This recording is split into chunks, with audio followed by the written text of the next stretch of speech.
Un outil que vous avez déjà vu dans la première vidéo sur les threads, c'était les thread pools. Regardez encore une fois la première vidéo si vous ne vous souvenez pas. Avec les thread pools, on a la situation qu'on peut créer un pool avec plusieurs threads, disons avec 3 threads. Et qu'est-ce que les 3 threads font? Ils ne font rien d'abord. Au début, ils simplement attendent pour obtenir quelque chose, une tâche à exécuter. Et on fait ça avec les futures. Dans le thread pool, ça veut dire on crée des tâches, des fonctions à exécuter. Et parce que c'est possible de créer, disons, 10 tâches, mais qu'on a seulement 3 threads, les tâches doivent attendre dans une file d'attente, que vous voyez ici. Ça veut dire chaque fois quand vous ajoutez un future, vous créez un future avec un thread pool, le future, le travail, la tâche à exécuter est placé dans cette file d'attente. Et les 3 threads que vous voyez ici, quand ils n'ont rien à faire, ils regardent dans cette liste, c'est une file d'attente, c'est une liste, ils regardent dans cette liste, ils regardent s'il y a une tâche à exécuter. Et quand il y a une tâche, ils prennent cette tâche de la liste, ils l'exécutent, et quand l'exécution est finie, le future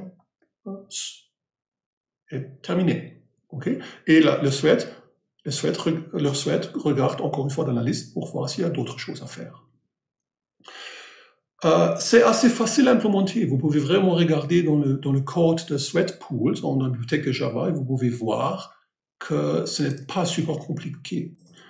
Mais il est compliqué d'implémenter ça efficacement. Pourquoi? Parfois, vous avez une situation où vous avez des futures, vous avez beaucoup de futures. Okay? Par exemple, vous avez des futures qui créent de nouveaux futures. Par exemple, disons, vous avez une liste avec des nombres et vous voulez trier les nombres. Okay? Voyez? Ou un array. Et par exemple, vous voulez utiliser Quicksort pour ça. Vous savez, Quicksort est un algorithme qui divise une liste ou un champ en deux et trie les deux champs indépendamment. C'est divide and conquer. Okay? Ça veut dire si on veut implémenter ça avec les futures, on pourrait commencer avec un future qui prend la liste, divise la liste en deux et crée maintenant 2 futures pour trier les 2 sous-listes. Et c'est un algorithme récursif, non? Ça veut dire le future par sous-liste à gauche, encore une fois, divise la liste en 2 et crée de nouveaux futures pour les 2 parties.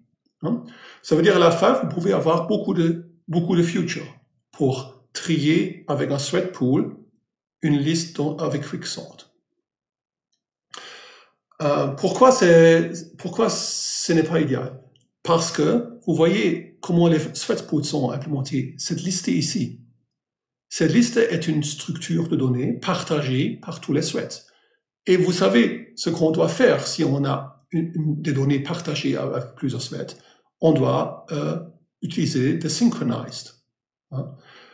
Parce que vous avez, avec mon Quicksort, vous avez, disons, 50 threads qui exécutent 50 futures et qui doivent tous accéder à cette liste. Ça veut dire que vous avez beaucoup de synchronized.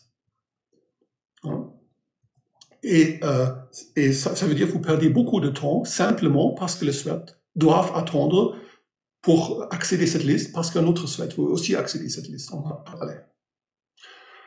Ok, encore une fois, c'est une situation qui apparaît assez fréquemment dans la programmation.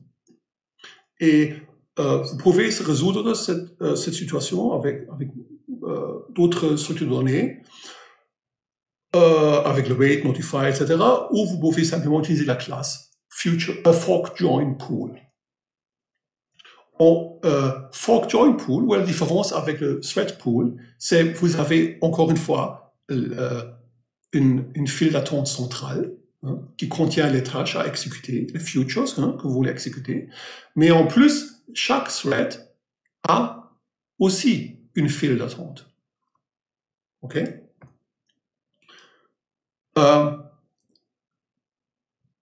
Et quand vous ajoutez de nouvelles tâches à exécuter, cette tâche est ajoutée à la file centrale. Mais quand la tâche est exécutée, cette future est exécutée par un thread, disons ici, et le future crée de nouveaux futures, les nouveaux futures ne sont pas ajoutés à la liste centrale, ils sont ajoutés à la file d'attente du thread. Et ça, c'est une opération locale, hein, parce que cette liste appartient au thread. Ça veut dire que vous n'avez pas besoin de synchronisation. Et l'exécution marche comment? Quand un thread est libre et veut exécuter une tâche, ça veut dire exécuter une future, d'abord, le thread regarde dans sa propre file d'attente s'il y a une tâche à exécuter. S'il n'y a pas de tâche à exécuter, et seulement dans ce cas-là, le thread regarde dans les files d'attente des autres threads. Hein?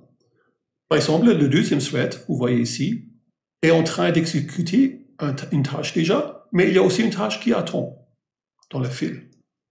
Dans ce cas-là, un autre thread peut-être pourrait prendre cette tâche. On appelle ça le stealing, hein? Voler. Et seulement s'il n'y a pas des tâches ni dans la file d'attente du thread et dans la file d'attente des autres threads, seulement dans ce cas-là, le thread regarde dans la file d'attente centrale, dans la liste centrale. Et dans cette façon-là, on évite d'exécuter trop de synchronized. Ok, ça c'est la théorie. Maintenant, ça marche comment? En Java. Un future ou une tâche, une future avec fork join pool a le type fork join task. Ok, ça c'est fork join task est une sous-classe de future. Les futures ce sont pour les thread pools, mais fork join task c'est vraiment une sous-classe de future pour le fork join pool. Ok, et encore une fois, on a ici un type qui dit quel est le type du résultat produit par le future. Ok, parfois, on a un future qui ne produit pas de résultat. Hein. Il fait un travail, mais il n'a pas vraiment de résultat, il n'a pas un nombre entier comme résultat. Dans ce cas-là, vous pouvez utiliser une sous-classe spéciale de fork join task qui s'appelle le recursive action. Recursive action, c'est un fork join task sans résultat. Ok, prenons un exemple très très simple. Disons, on a un champ avec plusieurs nombres entiers et nous voulons augmenter chaque élément de ce champ par 1. Okay? C'est plus simple que trier une liste. Hein? Mais ok. Ok, et je veux faire ça avec 3 threads en parallèle. Parce que vous voyez, j'ai ici un champ avec beaucoup d'éléments. Beaucoup. Okay? Et je dis, ok, ça prend beaucoup de temps, écrire une boucle while et boucle for et ajouter 1 à chaque élément. Je veux faire ça avec 3 threads en parallèle. Okay? Ça veut dire un thread peut-être prend les premiers 3 éléments, l'autre thread prend les 3 éléments suivants, et etc. Ok, je crée un fork join pool avec 3 threads. Hein? Et maintenant, je donne au pool. Ça veut dire que maintenant je place une tâche dans le fil d'attente central du pool, ma tâche. Okay. Dans ce cas-là, ma tâche est ici. Je vais l'expliquer le code pour cette tâche sur le traitement suivant. Ça veut dire que c'est une tâche qui dit, pour ce champ-là, je veux augmenter les éléments de 0 à array length par 1. Okay. Et la méthode invoke prend cette tâche-là et la place dans la liste d'attente de fork join pool. Ok, et c'est tout. Maintenant, bien sûr, je dois implémenter increment task, hein, parce que fork join pool ne sait pas ce que je veux faire avec ces nombres. Ok, et ça c'est le code. Et qu'est-ce que le code fait? Et dans ce cas ici, j'ai implémenté la tâche dans une manière récursive. Ça veut dire, qu'est-ce que je fais? J'ai aussi un constructeur, hein, où je dis, je veux augmenter les éléments du array de l'indice low to high. Hein. Et l'exécution, increment task est une sous-classe de recursive action, hein, c'est un future, et recursive action a une méthode compute que je dois implémenter dans ma classe. Et qu'est-ce que compute fait? D'abord, compute vérifie la taille de la tâche. Hein. Vous voyez, la première chose que compute fait, c'est vérifier combien d'éléments je dois incrémenter par un. Et si je vois qu'il n'y a que 5 éléments, je dis, OK, ça ne vaut vraiment pas la peine de créer un nouveau future pour ça. Hein. C'est quelque chose que je veux faire moi-même dans mon thread, dans cette tâche ici. Donc, je fais ça.